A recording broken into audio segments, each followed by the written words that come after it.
नवंबर 2020 का क्वेश्चन है आपके पास। वहाँ दो स्टेटमेंट है आपके पास।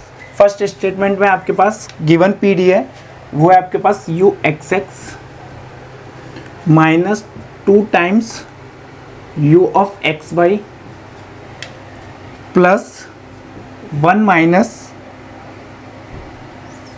सिग्नम फंक्शन बाई आपके पास गिवन है into u by equals to 0। एक पीडी ये गिवन है आपके पास।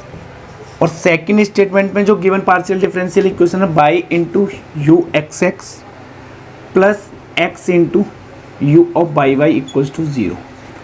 ये दो आपके पास पार्शियल डिफरेंशियल इक्वेशन गिवन है। यहाँ से आपको नेचर बताना है कि जो गिवन पार्शियल डिफरेंशियल इक्वेशन है उसका नेचर हमारे पास क्या होगा, ये आपको बताना है कि गिवन पीडी का नेचर क्या है।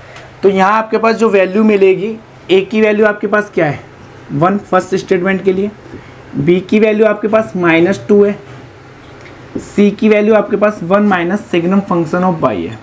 तो सिग्नम फंक्शन ऑफ एक्स क्या होता है आपके पास, सिग्नम फंक्शन ऑफ एक्स होता है आपके पास जब एक्स की वैल्यू ग्रेटर देन 0 होती है तो वो 1 देता है आपके पास, और जब एक्स की वैल्यू आपके पास 0 होती है तो वो 0 देता है, और एक्स इज लेस देन 0 के लिए आपके पास वो -1 देता है। ये सिग्नम फंक्शन की मेरे पास प्रॉपर्टीज़ है।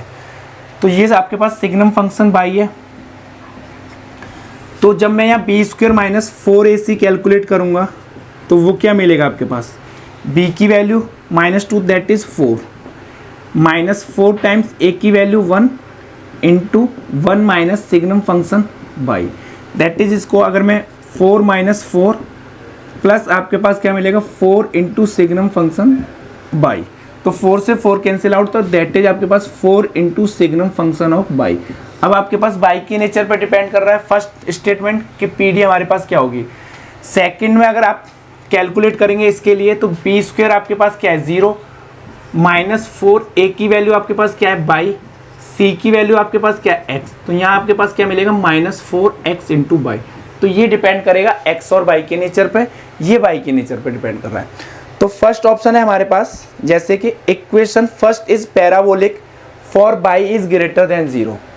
अगर यहाँ देखिए बाई की वैल्यू ग्रेटर देन 0 तो ये सिग्नम फंक्शन की वैल्यू 1 मिलेगी, दैट इज आपके पास ये जो वैल्यू आने वाली है वो 4 है जब आपके पास बाई ग्रेटर देन 0 है।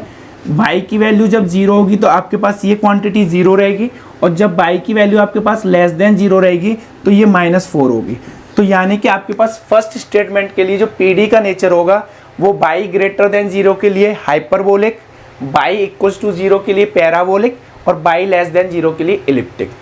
तो फर्स्ट ऑप्शन में उन्होंने बोला है कि बाई ग्रेटर देन 0 के लिए जो फर्स्ट इक्वेशन है आपके पास उसका नेचर कैसा है पैराबोलिक, तो फॉल्स हो जाएगा। बाकी का हमें चेक करने की नीड नहीं है कि इसका नेचर क्या होगा, क्योंकि फर्स्ट स्टेटमेंट उन्होंने बोला है कि पीडी आपके पास जो इक्वेशन फर्स्ट है वो पैराबोलिक है जब बाई इज ग्रेटर देन 0, तो फॉल्स स्टेटमेंट है। सेकंड ऑप्शन है आपके पास जो इक्वेशन फर्स्ट है वो बाई ग्रेटर देन 0 के लिए हाइपरबोलिक है और बाई इज लेस देन 0 के लिए इलिप्टिक है।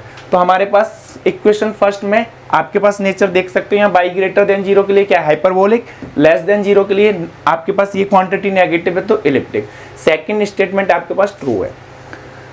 थर्ड ऑप्शन उन्होंने बोला है कि इक्वेशन सेकंड के बारे में पूछ रहे हैं, is elliptic in first and third quadrant. आपके पास फर्स्ट एंड थर्ड क्वाड्रेंट में बात कर रहे हो आप, तो फर्स्ट क्वाड्रेंट में मेरे पास एक्स और वाई पॉजिटिव होगा, तो यानी कि ये क्वांटिटी हमेशा क्या रहेगी आपके पास नेगेटिव रहेगी। यानी कि जब भी हमारे पास एक्स और वाई के साइन सेम होंगे तो जो इक्वेशन सेकंड है उसका नेचर इलिप्टिक रहने वाला है, और अगर हमारे पास एक्स और वाई के साइन अपोजिट हैं तो गिवन इक्वेशन सेकंड है उसका नेचर हमेशा क्या रहने वाला है हाइपरबोलिक। अगर एक्स और वाई की वैल्यू 0 नहीं हो सकती, क्योंकि ये फिर आपके पास सेकंड पार्ट जो प्रिंसिपल पार्ट है वो एब्सेंट हो जाएगा। तो या तो पीडी का नेचर इलिप्टिक होगा या हाइपरबोलिक होगा। हाइपरबोलिक कब होगा, जब एक्स और वाई अपोजिट साइन में होंगे, और सेम साइन के साथ होंगे तो आपके पास हमेशा इलिप्टिक। तो फर्स्ट क्वाड्रेंट में पॉजिटिव रहेंगे एक्स और वाई, थर्ड क्वाड्रेंट में एक्स नेगेटिव बाई भी नेगेटिव रहेगा, तो यहाँ भी आपके पास एक्स और वाई का नेचर सेम है, तो फर्स्ट एंड थर्ड क्वाड्रेंट में हमेशा इलिप्टिक होगी। सेकंड क्वाड्रेंट में आपके पास बाई पॉजिटिव है एक्स नेगेटिव है तो हमेशा हाइपरबोलिक, फोर्थ क्वाड्रेंट में आपके पास एक्स और वाई के अपोजिट साइन है तो हमेशा हाइपरबोलिक। तो सेकंड एंड फोर्थ क्वाड्रेंट में आपके पास इक्वेशन सेकंड जो रहने वाली है वो हाइपरबोलिक होगी, फर्स्ट एंड थर्ड क्वाड्रेंट में आपके पास इलिप्टिक होगी। यही आपसे पूछा हुआ है उन्होंने थर्ड ऑप्शन में, तो थर्ड ऑप्शन ट्रू होगा आपके पास, फोर्थ ऑप्शन फॉल्स हो जाएगा। तो answer is B and C.